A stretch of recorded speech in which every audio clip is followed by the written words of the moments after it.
उद्धव ठाकरे आणि राज ठाकरे सख्खे चुलत भाऊ आणि पक्के राजकीय वैरी। जिथे संधी मिळेल तिथं राज ठाकरे उद्धव ठाकरेंवर टीकेचे बाण सोडतात आणि उद्धव ठाकरेही राज ठाकरेंवरती शेलक्या भाषेमध्ये टीका करतात।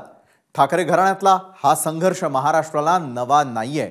आताही अशाच एका वादाचं युद्ध सुरू झालंय आणि त्यासाठी मैदान निवडलं गेलेलं आहे धारावीचं। पाहुयात अदानींच्या मुद्द्यावरून कशी सुरू झाली आहे ठाकरेंची भाऊबंदकी आमच्या या स्पेशल रिपोर्टमध्ये।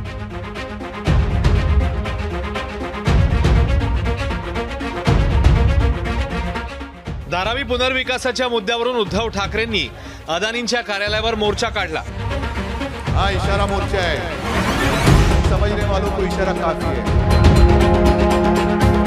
यानंतर भाजप आणि शिंदे गटाने ठाकरेंवर तोफ डागली। त्यांची सुपारी घेऊन हा मोर्चा काढण्यात आलेला आहे। त्यांना नको आहे विकास विरोधी लोकांनी या ठिकाणी मोर्चा काढलाय। पण या वादात आता राज ठाकरेंनीही उडी घेतली आहे। धारावीतला मोर्चा हा सेटलमेंटसाठी काढला होता का असा सवाल राज ठाकरेंनी विचारलाय। आता हे जे आता काय कोण सरकार बोललो तुम्ही महाविकास आघाडी आणि आज का जाग आली?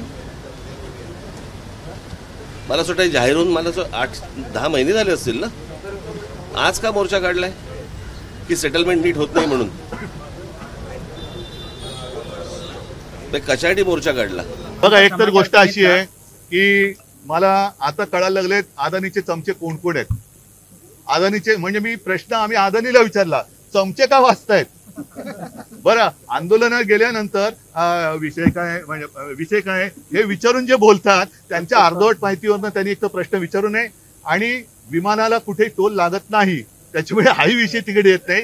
तर अर्धवट माहितीनुसार प्रश्न कोणी विचारू नयेत। एक तर त्या शालीचं वजन पेलतंय की नाही हे त्यांनी बघायला पाहिजे आणि अर्धवट माहितीनुसार विचारलेल्या प्रश्नाला मी उत्तर देत नाही। धारावी पुनर्विकास हा मुंबईतला मोठा प्रकल्प आहे।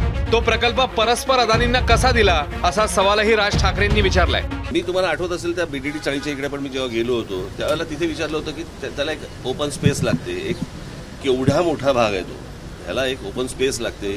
तिकडे किती शाळा होणार आहेत, काय कॉलेजेस होणार आहेत, कसे रस्ते होणार आहेत, तिथे इमारतीमध्ये राहणारी माणसं किती आहेत, किती इमारती होणार आहेत, कोणकोणत्या इन्स्टिट्यूट्स येणार आहेत, सगळ्याचा एक तुम्हाला टाउन प्लॅनिंग नावाची काहीतरी गोष्ट सांगावी लागते की नाही? की एक एरिया भाग घ्यायचा आणि सांगायचा हा अदानीला देऊन टाकला, असं थोडी असतं। आणि हे 8-10 महिन्यानंतर जागे झालेले जे काय कुठच्या आघाडी जे आहे ह्याने विचारला का प्रश्न की नेमकं काय होणार तिकडे? की मोर्चाचे दबाव आणून फक्त सेटलमेंट करायचे आहेत? पण त्याच्यात भाजप कुठे होता? भाजप नव्हता तर सेटलमेंट होणार कशी? मोर्चा आम्ही काढला होता, शिवसेना, काँग्रेस, कम्युनिस्ट होते, सगळे होते, RPI सगळे होते। जर भाजप असती ना तर सेटलमेंट झाली असती, भाजप नव्हतं तर सेटलमेंट होणार कशी? धारावीतल्या मोर्चात बाहेरून लोक आणल्याचा आरोप मुख्यमंत्र्यांनी केला होता। त्यावरूनही उद्धव ठाकरेंनी टोला मारलाय। धारावीच्या मोर्चामध्ये अख्ख्या महाराष्ट्रातले लोक बोलवले। हा धारावीचा विकास त्यांना नको आहे विकास विरोधी लोकांनी या ठिकाणी मोर्चा काढलाय। धारावीचे कमी माणसं आहेत, सगळी माणसं बाहेरून मागवलेले विकास विरोधी ज्या लोकांचं काम आहे महाराष्ट्र बघते आणि यामध्ये नक्कीच त्यांना जशाच तसं उत्तर जनता देईल। मुंबईतली लोक नव्हती, धारावीतली लोक नव्हती। तुम्हाला माहिती आहे की आता मोदीजींनी चंद्रावरनं वाहतूक सुरू केले। ही सगळी माणसं चंद्रावरनं आणली होती, ही सगळी माणसं आम्ही चंद्रावरनं आणली होती। मात्र मुद्दे धारावीचे आणि मुंबईचे होते, त्या मुद्द्यांवरती बोला, लोकांवरती बोलू नका। ही माणसं आम्ही चंद्रावरनं आणली होती कारण त्यांनीच तर चंद्रयान पाठवून सुरू केले वाहतूक। तुम्हाला काय आमंत्रण नाही आलं? आम्ही चंद्रावरनं माणसं आणली होती पण मुद्दे धारावीचे आणि मुंबईचे होते।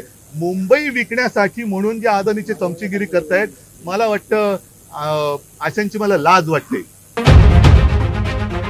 धारावी पुनर्विकासाच्या मुद्द्यावरून उद्धव ठाकरे एका बाजूला तर भाजप, शिंदे गट आणि अजित पवार गट दुसऱ्या बाजूला आहेत। याच मुद्द्यावरून आता दोन ठाकरेंमध्येही चांगलीच जुंपली आहे। ब्युरो रिपोर्ट, ABP माझा।